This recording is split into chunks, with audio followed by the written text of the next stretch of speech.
Next Radio with Broadcast Bionics. Innovative solutions for creative people.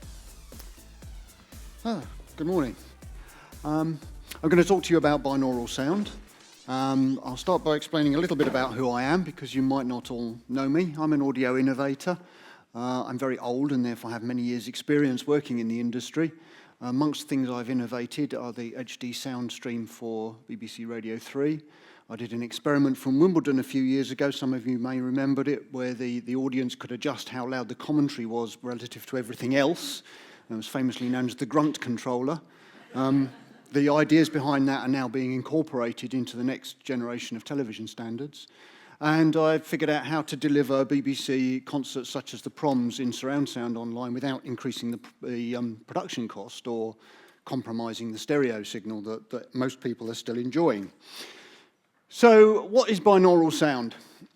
It's a two-channel signal, like stereo is, but recorded or processed so that when you listen to it on headphones, you hear an immersive experience with sound all around you, can even be up and down, rather than the normal headphone experience when we listen to sound that's been balanced in stereo for speakers, where it's all inside your head.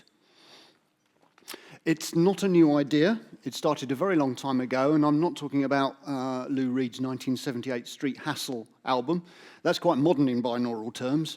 In 1881, if you lived in Paris and had two telephone lines, I'm not sure how many people lived in Paris and had two telephone lines, but, you know, early adopters, you could listen to the opera by holding one receiver against each ear, and it was done in binaural sound, so it sounded as if you were in the hall.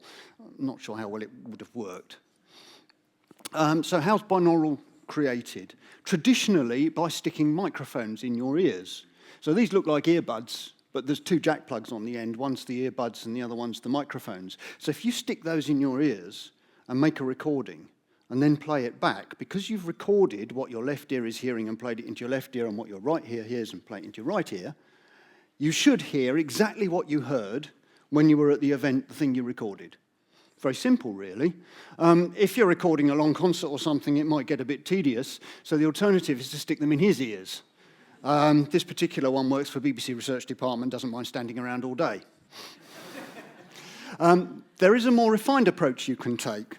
The problem with sticking microphones in your ears, or a false head's ears, is that it does capture a really great immersive audio experience, but you can't do much post-production-wise. You can't bring the vocals up or move the bass guitar over there. It is what it is. And that has held back binaural sound. It's held back its adoption. So what the new thing is, the new idea, is that we can render traditional surround sound to binaural sound. So what do I mean by that?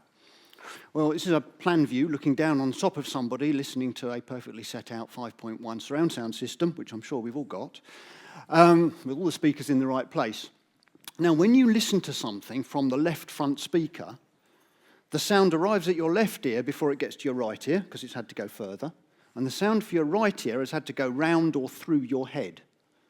This has changed the sound your right ear hears, and that's how we work out that the sound's coming from over there.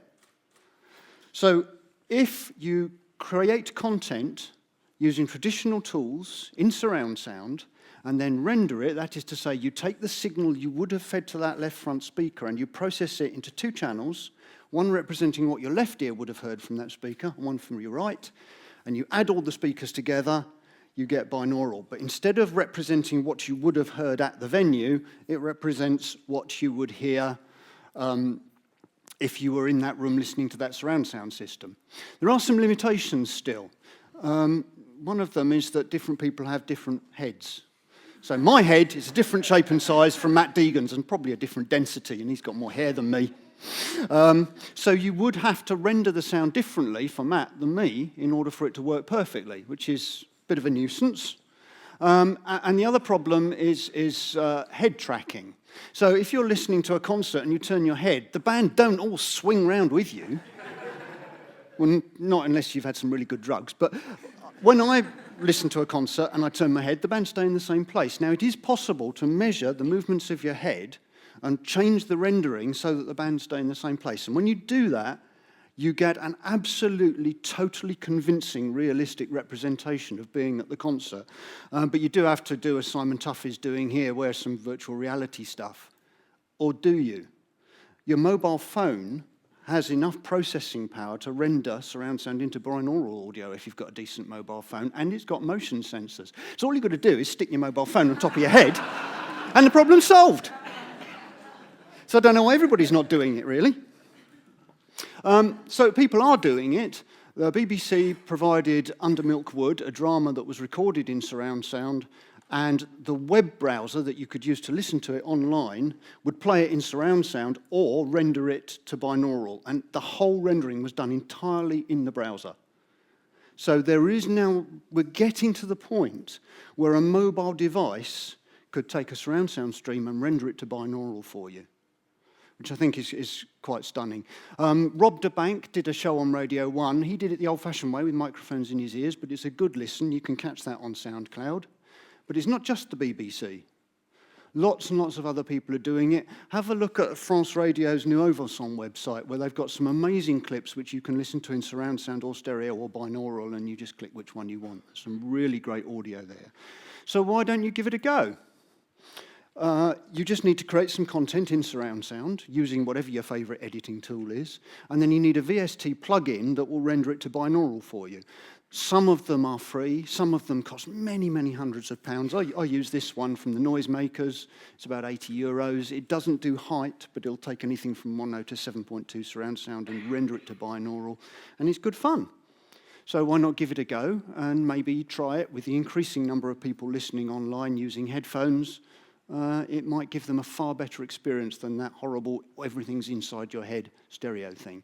So I'm Rupert Brun. If you go to my website, you can sign up for my newsletter or read my blog, find out more about the wacky world of audio innovation.